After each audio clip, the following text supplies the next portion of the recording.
Baik, selamat siang. Di sini kami akan mempresentasikan hasil review jurnal kelompok kami. Jurnal yang pertama ada Geodistribute IoT Data Analytics with Deadline Constraints. Ditulis oleh Yiting Chen, Lailong Luo, Bambang Ren, Deke Guat pada tahun 2022. Ringkasan dan meteorologi. Meteorologi MCGL dan MCGL Plus mengoptimalkan penempatan tugas IoT terdistribusi dengan batas waktu. Hasil simulasi menunjukkan penurunan biaya 40-60% dibanding metode konvensional. Kelebihan optimasi biaya dan waktu realistis untuk sistem besar. Kelemahan bersifat heuristik belum diuji nyata. Relevansi sangat sesuai untuk sistem Edge IoT dengan constraint waktu biaya. Yang kedua, Accelerating Network Resource Allocation in LoRaWAN. Ditulis oleh Petros Padacino tahun 2024. Ringkasan dan metodologi. Yang pertama, pendekatan terdistribusi berbasis Nebula Stream mempercepat alokasi sumber daya LoRaWAN hingga 90%. Metodologi eksperimen Explosim dan testbed Raspberry Pi. Kelebihan realistis integratif, kelemahan tergantung arsitektur edge atau cloud, relevansi penting untuk data streaming dan edge computing. Yang ketiga, Accelerating Distributed Learning in Non-Dedicated Environments. Ditulis oleh Chen Chen tahun 2023. Ringkasan dan metodologi. Algoritma LBBSP mempercepat pelatihan ML di klaster heterogen dengan 54% tanpa mengurangi akurasi. Kelebihan adaptif terhadap resource dinamis, kelemahan butuh akses data global, relevansi cocok untuk federated dan distributed learning.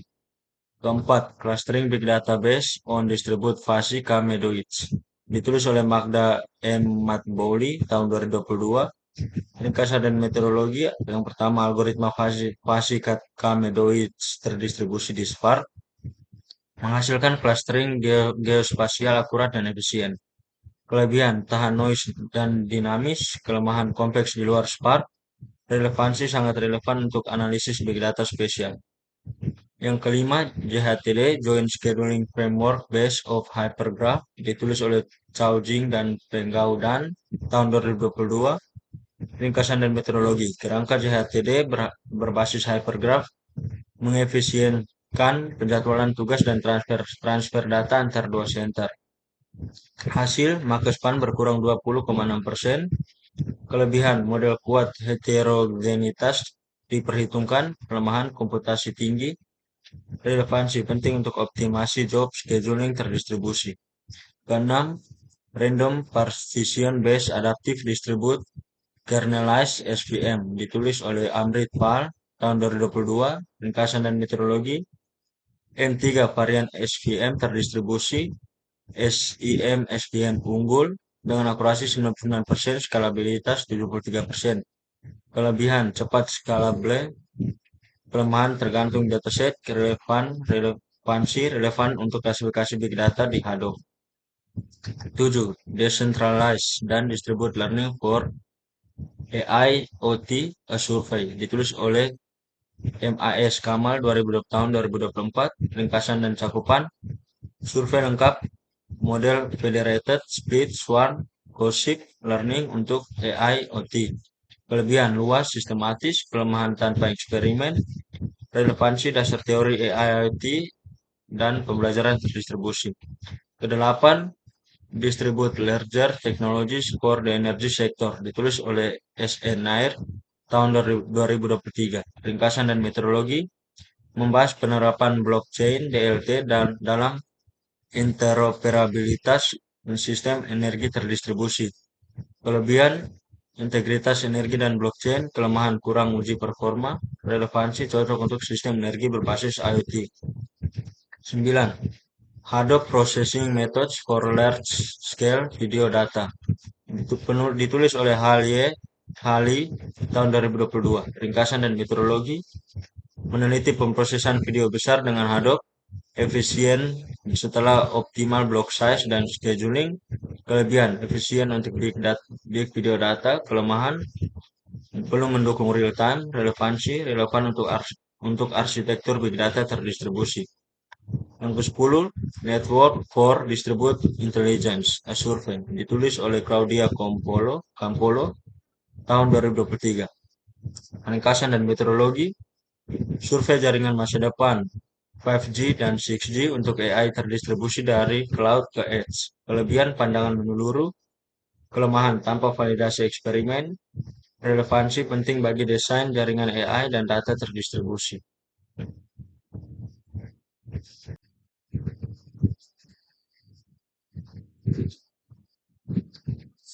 Baik, di sini jurnal ke-11 Ainu Verbal of Distribution State Emission. Penulisnya adalah Yezen ETAL pada tahun 2003. Ringkasan dan metodologi mengungkapkan keterangan baru. DSS mengusulkan algoritma deteksi tanpa surveillance dan berbasis klaster hasil deteksi akurat tanpa data latih. Kelebihan validasi nyata, integrasi baru.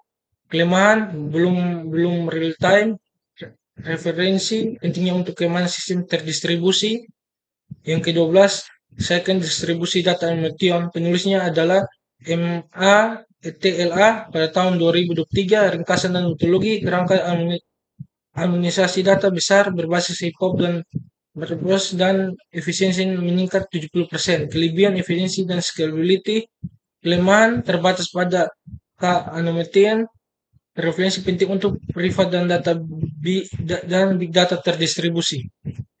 Yang ke-13, survey of distribusi Comting Network. Penulisnya ada Inchun Son ETL pada tahun 2023. Ringkasan dan cakupan referensi berbagai network seperti MathRabbit dan Hypop dan Share dan Hypot dan RSP. Kelemahan komputasi panduan frame network. Kelemahan belum ada implementasi baru. Referensi acuan memiliki framework big data. Yang ke-14, Training Learning of Distribution AI Survey. Penulisnya ada Yeling ETLA pada tahun 2024. Ringkasan metodologi meninjau arsitektur FL untuk AI terdistribusi.